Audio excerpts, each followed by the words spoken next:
Sebenarnya program Pak Presiden kita, Pak Prabowo itu bagus sebenarnya guys.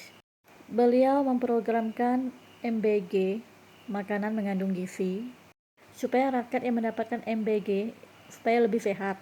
Itu maksudnya, tujuannya. Supaya anak-anak yang kurang gizi jadi bergizi.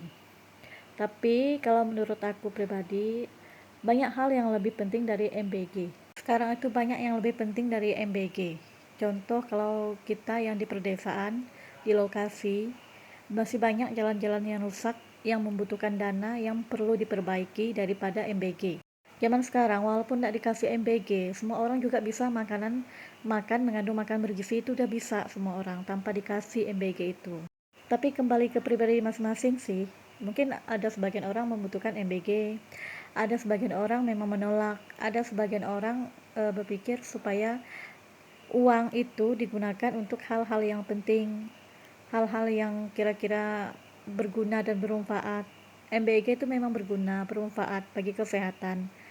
Cuma banyak hal yang lebih penting yang membutuhkan dana gitu, membutuhkan anggaran. Contohnya sekolah, bisa membangun sekolah gratis atau jalan, karena ini lebih penting. Kalau menurut aku pribadi ya, kalau kita di kampung atau di desa lebih membutuhkan jalan, akses jalan supaya jalan bagus gitu.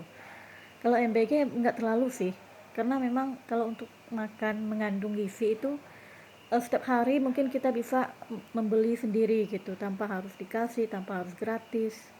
Tapi yang kita butuhkan itu adalah jalan sih sebenarnya. Salah satu kalau kita di lokasi atau di kampung. Dan kita sebagai rakyat biasa, kita hanya bisa komentar, nggak bisa apa-apa. Mungkin ada tujuan tersendiri dari hal atau program yang dilakukan atau diluncurkan oleh Pak Prabowo, Presiden kita. Karena kemarin aku buatkan konten tentang gaji perangkat desa yang tidak cair. Dan di konten aku tuh banyak yang komentar, termasuk perangkat desa, guru-guru, yang merasa gajinya belum cair. Jadi mereka tuh berkomentar ini mungkin ada dampak dari MBG katanya. Dan itu penilaian dari setiap orang, dan setiap orang berhak memberikan pendapatnya masing-masing.